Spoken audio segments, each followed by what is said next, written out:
Good afternoon, everyone. Hope you all are having a good day. I certainly am. I didn't get a lot of sleep last night because I was pretty stressed out.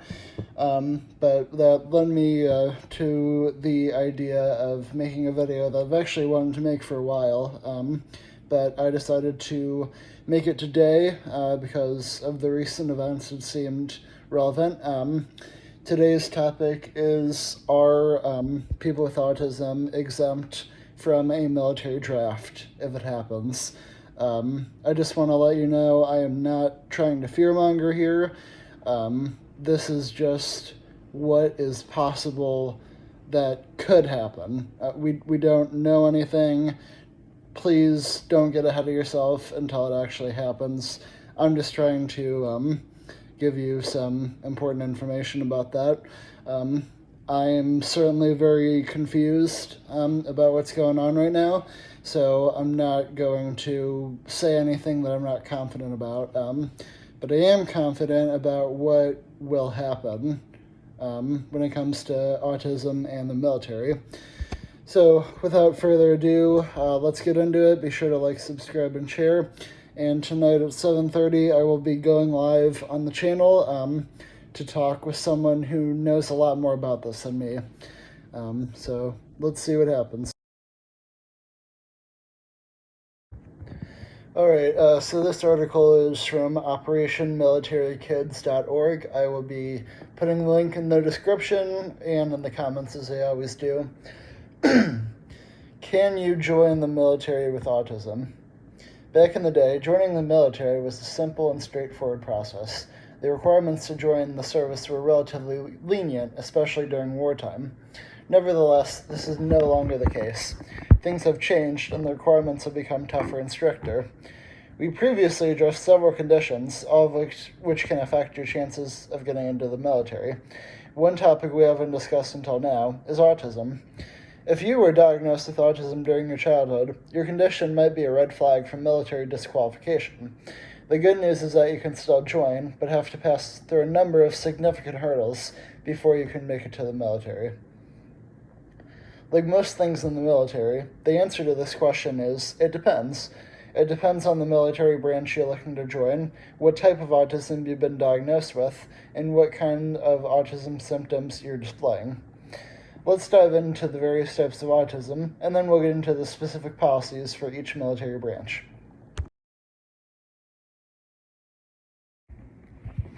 First, you need to understand the type of autism that you have, as it will determine your eligibility to join the military. Autism is a condition that impairs the ability to interact and communicate with others. The disorder is characterized by rigid and repetitive behaviors or patterns that might affect social interaction or in language or communication skills. Typically, there are three types of autism, including autistic disorder, Asperger's syndrome, that's me, and pervasive developmental disorder. The diagnosis of autistic and pervasive developmental disorders normally occurs in childhood, while that of Asperger's syndrome occurs when one is in their teens or adulthood. I actually got diagnosed when I was 3, so that's interesting. Out of these three autism spectrums, people with Asperger's syndrome or high-functioning autism are more likely to get enlistment. Increased chance of enlistment with high-functioning autism is due to the fact that those falling in that category do not have obvious symptoms and display a higher level of cognitive ability than other people with autism do. Nevertheless, you will need to disclose your condition to the recruiter or medical examiner and apply for an Asperger's military waiver.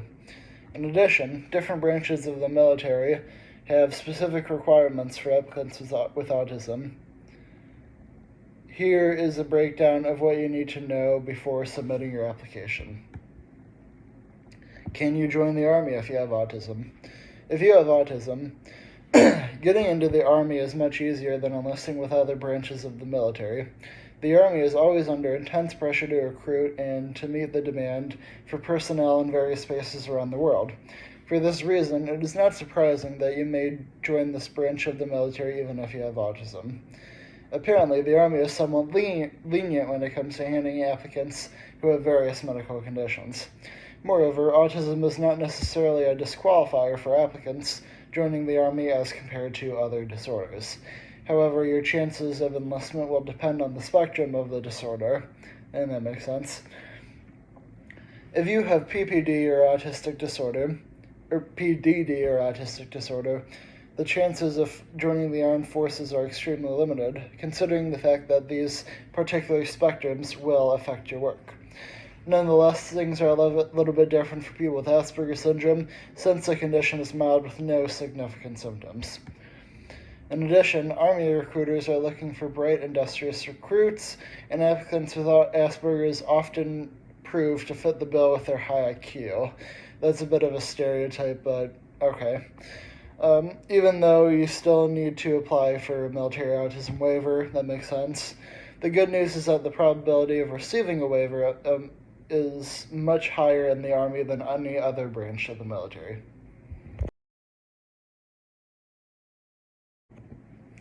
Can you join the Navy with autism? First, you will need to visit a specialist to determine the spectrum of the condition. The medical examiner will be able to discern whether your condition can affect your productivity at work or not, so it's basically the same thing as the Army in that regard. Consulting a specialist before going through the recruitment process is important in view of the fact that various autism spectrums are disqualifying factors in the Navy. Much like the Army, people with Asperger's syndrome have the upper hand when it comes to joining the Navy. As it is a norm with most recruitment processes, all potential recruits must undergo testing at the military entrance processing station. Here, you have to disclose to the recruiter about your condition and submit relevant documents to prove that you meet high mental, moral, and medical standards despite your condition. That is an interesting statement right there. That doesn't sound right. Anyway, however, your diagnosis might first go through reevaluation to determine your eligibility, of course. In addition, the reevaluation report must indicate significant proof that your condition does not affect or interfere with your daily functioning. You may also need to apply for a waiver, which might be determined on a case-by-case basis if the recruiter realizes that you have something to offer to the nation. Well, everybody has something to offer to the nation, so this isn't a very good article. This seems a little ableist. But we will continue, because this is informational. Can you join the Air Force? Joining the Air Force may be a little bit tougher for applicants who have autism. The main reason behind this is that the Air Force requires higher entry test scores than most of the other branches. In addition, you must have excellent social and communication skills to join the Air Force. The cold truth is that these skills are often rare for people with autism. That is a cold truth, but it is a truth. Nevertheless, the Air Force may allow you in if you can prove that you have outlived this condition over the years and that autism is not a hindrance in your daily life. In addition, you must not be under any medications at least 1 year before submitting your application. Fair enough. However, that is not all. The Air Force may only enlist you if you have a special skill set that is urgently required. And fortunately, this is where people with autism can generally qualify in that regard. It will also depend whether they need more personnel or not. If the former is true, then you are likely to get a waiver if your condition does not display significant symptoms that may hamper operations.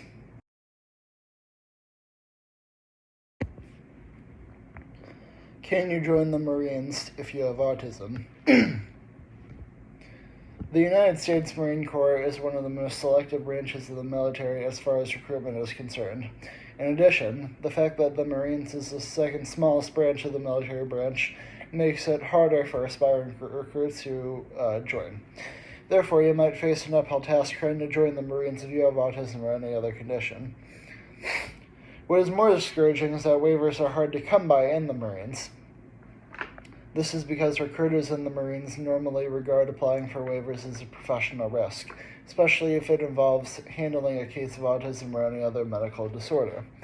For this reason, they might not process or approve your request until there is a shortfall that the corps are trying to overcome. In the unlikely event that you get a waiver, you may have to serve in a special reserve unit rather than active units. Man, this is a harsh article. Tell you what. Can you join the Coast Guard if you have autism? It's not surprising that the recruitment process for Coast Guard is extremely competitive and selective, given it's the smallest military branch. Makes sense. You have to go through a rigorous assessment process before your application can even be considered. The process gets even harder if you have a developmental disorder. However, like any other branch of the military, your eligibility to join the Coast Guard depends on the severity. If your autism is mild, then you can successfully apply for a waiver. Nonetheless, a medical clearance is required to gain a chance of obtaining a waiver request. The article gives the final thoughts here. Autism is a lifelong condition that does not have a cure, nor does it need one. Stop being ableist. However, this does not necessarily qualify you from serving in the military. It all depends on the range. They've said that a bunch. If you can cope well in neurotypical environments without displaying significant evidence of symptoms, then you can easily join any military branch of your choice. Easily? Okay. Interestingly, many people with autism have managed to secure enlistment in the past without disclosing their condition or applying for a waiver. This does not mean that you should lie about your condition, but it would be more logical if you do not disclose your health status to increase your chances of recruitment. Okay, I'm definitely putting a trigger warning on this. Bear in mind that if you do not get a medical waiver and your condition is later discovered, you could be dishonorably discharged for fraudulent enlistment. In any case, autism is very hard to diagnose, meaning that the military examiners will also have a hard time testing for this condition. Nevertheless, the biggest condition you should ask yourself is whether you are ready to handle the rigors of the military requires with your condition. Military life is hectic. It involves taking orders, being loud and responsive, traits that most autistics lose. That is true. In the same breath, various studies suggest that autistic people tend to be significant assets in combat thanks to their ability to focus on the task at hand. I actually have ADHD as well as autism, so not me. For this reason, your application to join the military may be granted despite your condition, blah, blah, blah. If you're able to cope with military life comfortably, then there is no reason why you should not give it a shot. Okay. So yeah, I will definitely be putting a trigger warning at the beginning of this, because this was a tough article to read. I don't think this person is lacking like a little bit of compassion, to be honest. He seems very cold when he was writing this article. But regardless, I hope you found this informational at least. If you did, be sure to like, subscribe, and share, and I will see you guys at 7:30. Peace out.